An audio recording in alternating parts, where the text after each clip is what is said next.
नमस्कार, मैं हूं अंकुर और आप देख रहे हैं सत्यहिंदी.com। जैसा कि आपको पता है कि सत्य हिंदी का ऐप भी आ चुका है, तो उसको डाउनलोड करने के लिए आप इस वीडियो के डिस्क्रिप्शन में जाइए। वहां पे आपको एक लिंक मिलेगा, जहां पर आप अगर क्लिक करेंगे तो आप वो ऐप डाउनलोड कर सकते हैं।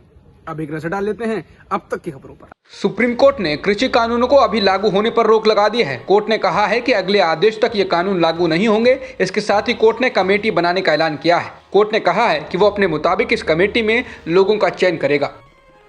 विवादास्पद कृषि कानून 2020 के खिलाफ लगभग 1.5 महीने से चल रहे किसान आंदोलन पर आज सुनवाई के दौरान सुप्रीम कोर्ट ने कहा कि वह एक कमेटी बनाएगी और यदि किसान समस्या का समाधान चाहते हैं तो उन्हें उसमें पेश ही होना होगा। सुप्रीम कोर्ट ने कहा कि वो इस प्रकार के नकारात्मक बातें नहीं सुनना चाहते हैं कि किसान कमेटी के सामने पेश नहीं होना चाहते। सुप्रीम कोर्ट ने इसके साथ ही केंद्र सरकार से कहा कि वह कृषि कानूनों को फिलहाल निलंबित कर दें। सुनवाई के दौरान चीफ जस्टिस ने कहा, ये किसी की जीत या हार नहीं है। सुप्रीम कोर्ट में हुई सुनवाई के दौरान कृषि कानूनों का समर्थन करने वाले की ओर से प्रस्तुत वकील ने कहा कि किसान आंदोलन में पहले से प्रतिबंधित संगठन सिख फॉर जस्टिस काम कर रहा है, जो चिंता की बात है। इसको लेकर जब सीजेआई ने अटॉर्नी जनरल से सवाल पूछा तो सरकार की ओर से प्रस्तुत अटॉर्नी जनरल ने कहा कि वो पहले ही कह चुके हैं कि किसान आंदोलन में खालिस्तानी लोग घुस चुके हैं। इसके बाद चीफ जस्टिस ने सरकार से कहा कि अगर कोई आंदोलन में प्रतिबंधित संगठन के हस्तक्षेप का आरोप लगा रहा है तो कल तक इसको लेकर आपको हलफनामा दायर करना चाहिए। हमें इसके बारे में पूरी जानकारी चाहिए। सुप्रीम कोर्ट के फैसले से पहले किसान नेता राकेश टिकैत ने कहा कि अदालत के फैसले के बाद हमारी कमेटी की बैठक होनी है। इसी बैठक में हम आगे का फैसला करेंगे और रणनीति बनाएंगे। बता दें, किसान पहले कह चुके हैं कि वो कमेटी बनाने पर सहमत नहीं है। उनकी लड़ाई सरकार से है और जो कमेटी बनाने की बात की जा रही है वो सरकार उनके सामने पहले ही रख चुकी है, जिसके लिए वो पहले ही इनकार कर चुके हैं। द हिंदू की रिपोर्ट के अनुसार चीन ने पूर्वी लद्दाख में एलएसी की पार से अपने 10,000 सैनिकों को वापस बुला लिया है। रिपोर्ट में सरकारी स्रोतों के हवालों से कहा गया है कि चीनी सेना ने पूर्वी लद्दाख में एलएसी के पास से संभवतः कड़ी ठंड की वजह से अपने सैनिकों को वापस बुला लिया है। चीनी सेना इस इलाके में अपने जवानों को ट्रेनिंग दिया करती है। हालांकि मोर्चे पर सैनिक अभी भी तैनात हैं और बनाया गया सभी निर्माण भी बरकरार है। एयर इंडिया की महिला पायलटों ने अमेरिका के सैन फ्रांसिस्को से बेंगलुरु तक की 17 घंटे की लंबी उड़ान भर इतिहास बना दिया है। भारतीय एयरलाइंस की यह सबसे लंबी उड़ान है। साथ ही इसमें सभी पायलट महिला हैं। ये यात्रा 16,000 किलोमीटर की रही। इस उड़ान की कप्तान जोया अग्रवाल रही। जोया ने कहा कि हमने न केवल अपने उत्तरी ध्रुव के ऊपर से उड़ान भरी, बल्कि इस उड़ान में सभी 4 पायलट महिला थीं और हमने सफलतापूर्वक ये कर दिखाया है। साथ ही इस रूट पर उड़ान से 10 टन ईंधन की बचत भी हुई। अमेरिकी राष्ट्रपति डोनाल्ड ट्रंप को पद से हटाने के लिए डेमोक्रेट सदस्यों ने हाउस ऑफ रिप्रेजेंटेटिव्स में उनके खिलाफ अविश्वास प्रस्ताव पेश कर दिया है। 2 डेमोक्रेट सदस्यों और 1 रिपब्लिकन सदस्य ने इसे सदन में रखा है।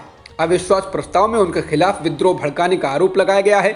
इसके अलावा एक और प्रस्ताव पेश किया गया है, जिसमें उपराष्ट्रपति माइक पेंस से संविधान संशोधन 25 का प्रयोग कर राष्ट्रपति को पद से हटाकर उनके तमाम अधिकार ले लेने का आग्रह किया गया है। ट्रंप अमेरिका के पहले राष्ट्रपति बन गए हैं जिनके खिलाफ 2 बार महाभियोग प्रस्ताव पेश किया गया है।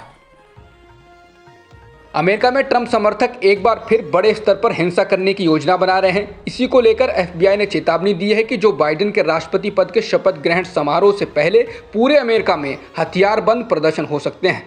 ऐसी रिपोर्ट्स है कि हथियारबंद समूह 20 जनवरी को बाइडेन के शपथ ग्रहण समारोह से पहले सभी 50 राज्यों की कैपिटल और वॉशिंगटन डीसी में इकट्ठा होने की योजना बना रहे हैं। अधिकारियों के मुताबिक समारोह के मद्देनजर 15,000 राष्ट्रीय गार्ड के बलों को तैनात किया जा सकता है। बता दें, अमेरिका में अलग अलग दक्षिणपंथी सोशल मीडिया वेबसाइट्स पर ट्रंप समर्थकों ने दावा किया है कि वो किसी भी हाल में ट्रंप को राष्ट्रपति के रूप में देखना चाहते हैं और इसके लिए वो जो बाइडेन के शपथ ग्रहण में हिंसा भी कर सकते हैं।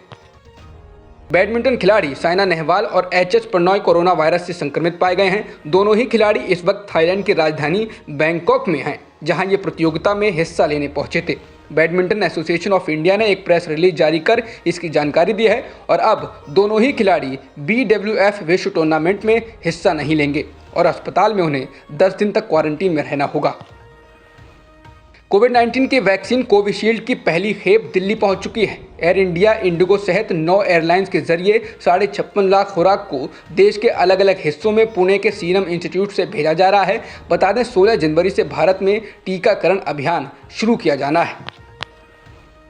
भारत में पिछले एक दिन में 12,584 नए कोरोना संक्रमण के मामले दर्ज किए गए हैं और 167 लोगों की मौत भी हुई है, जिसके साथ ही देश में कुल संक्रमितों का आंकड़ा 1,04,79,000 के पार हो गया है और मृतकों की संख्या 1,51,000 से अधिक हो चुकी है। फिलहाल एक्टिव मामले 2,16,000 से अधिक हैं। अब तक की सुर्खियों में इतना ही। बाकी खबरों के लिए बने रहिए सत्यहिंदी.com के साथ। सत्य हिंदी का ऐप डाउनलोड करें गूगल प्ले स्टोर पर।